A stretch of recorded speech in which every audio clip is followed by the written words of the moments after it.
If you don't know how to make the world's best beef brisket in the electric smoker, this is the video for you. So we're going to start off by making the rub. We're going to use Borsier's cracked pepper rub, which is a pretty much a pre-mixed rub that you can buy at Whole Foods.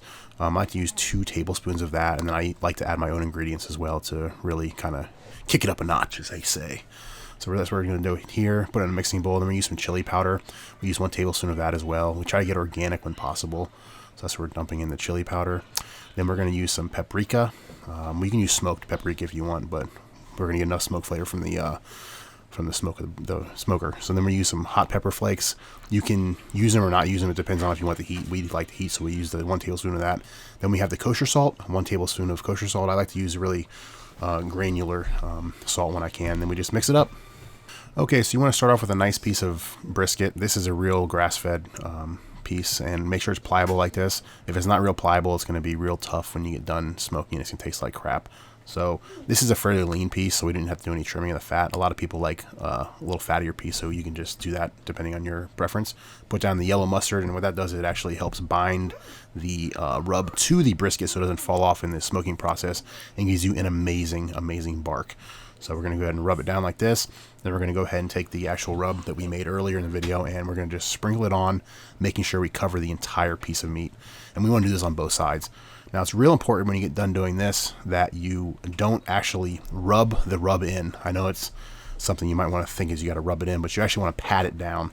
And what that does, it actually helps it keep an even coat, and it actually sticks on it a little bit better. So that's what we're doing right now. We're going to go ahead and make sure we pat the entire piece, and then, like I said, you do both sides, so we're going to flip it over and do the other side. And then after that's done, we're going to actually take a piece of saran wrap. We're going to wrap the brisket up and put it in the fridge overnight, or for 24 hours for the next step. So the next thing we're going to do after it's been sitting in the fridge overnight, we're going to put the Meter Plus into the brisket, which is like a probe that you can control with your phone. It's really cool. It operates on Bluetooth. It tells you the ambient temperature, it tells you the internal temperature, it tells you how much time's left cooking, and you can pick from all types of options of meats. We're not sponsored by them, but it's just something that we use in the cooking process. So if this is something you want me to make a video about how to use it, please just let me know in the comments below.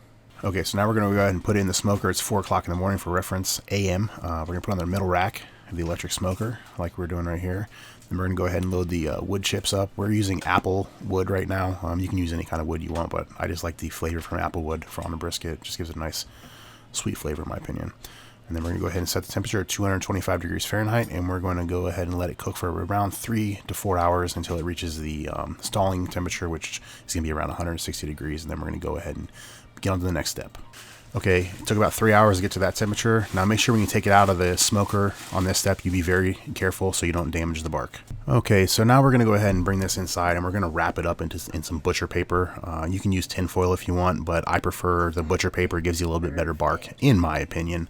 But it's, again, personal preference. So what we're going to do is we're going to go ahead and take 2 pieces of this butcher paper so it's wide enough for the brisket, and we're going to go ahead and wrap it up and put it back in the smoker for the remainder of the cook. And we're looking for an internal temperature of around 195 to 200 degrees Fahrenheit. So it should take about another, I want to say 6 hours. So that's what we're doing right now.